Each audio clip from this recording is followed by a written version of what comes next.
did anything for your guys as a team? You guys as a team? Emotions been very high. The process was, up and down. I don't think no one really expected to play after seeing Milwaukee, but obviously we met a couple of times and felt like our platform is bigger here to get out what we need to get out to the media, and we had some meetings with the owners, and some players to try to figure out, if we do continue to play, what our demands are, and we're able to get that sorted out, and decide to play. We had the owner's word, that they were going to do their part. So, and we started seeing, change stuff started coming out, about opening arenas for voting sites. So, the things that we can control, that we want to get out there, to do our part while we're here in the bubble, has been moving forward. And so for that we decided to play. But I say that it was a lot of up and down emotions, especially with our team. We just didn't know what we wanted to do at that point. But we had a couple of meetings ourselves and came together and thought, playing would be a good option as well. Claudia. Hi, big congratulations first of all. Any concerns about the three-point shooting, and do you guys expect to improve in that area? Guys missed shots tonight. I think games 2 through 4, we shot the ball pretty well from 3. Our shooters have been making shots. What do you remember about that moment, and what was your reaction when you first found out that they were doing? Same thing Danny said. I was in the middle of my pregame nap, getting ready to play, and the guy was banging on the door, and I didn't know what was going on until, even during the meeting, I was still kind of sleeping, just, unaware of everything. And then when we saw that, Brown called a meeting and brought everybody down and just kind of talked about, what would be our plan. Obviously we're going to, stick with our league and other teams and stay as a brotherhood. And, ultimately we decided, that we weren't going to play either. And that was pretty much it for that day. And then, had a meeting the next morning. How confident are you that I guess you guys have kind of the leverage to force them to do so? Yeah, we do have the leverage, and after the meetings, we're very confident that they will. The conversations went well, and then if they don't, then we won't play again. It's simple as that. And but I say after the meetings, it was very, very powerful meetings, impactful meetings, and I think the owners will. The Lakers organization, and I'm just proud to be a part of it.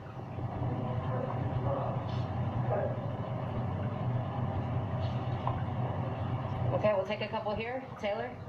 Lebron, so obviously you guys win the series, you're going to the second round, but you still don't know who you're going to play. So walk us through your preparation. What do you do tonight? What do you do tomorrow to get ready? I won't get ready for the next round until. How frustrating or upsetting was that to you in the moment that it took place that way without having a plan for kind of like an end game? Wasn't upset at all. Obviously Milwaukee did what they did, and as a brotherhood, we call us a brotherhood. We stood in solidarity with them. And they, we knew what they were doing it for. With the recent events that happened in Wisconsin, which hit home for them, there was just no knowledge of when they were going to do it or if they were going to do it. Obviously, they didn't know. They didn't know. They said they took it that tomorrow as well. But I'll watch the games, and then on Monday, you'll watch the game, see what happens. If Houston goes on to win, then I'll begin to lock in on my next opponent. If OKC goes to win, then it gives me a few more hours to kind of stay away from it as well. So just kind of waiting to see what happens with the series. But at the same time, I'm gonna watch the rest of the games. The rest of the playoffs have been very good, but for me personally, I won't lock back in until I know exactly who we're going to play. Tanya Gatewood? On Thursday, the timeline of events, I think, was that you guys, as a group, decided that you wanted to continue playing and then talk to the owners later that day.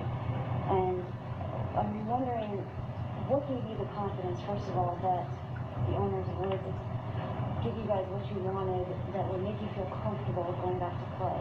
And then also, are you prepared to take some kind of action if they don't stick to their word, if they don't do what they promised them?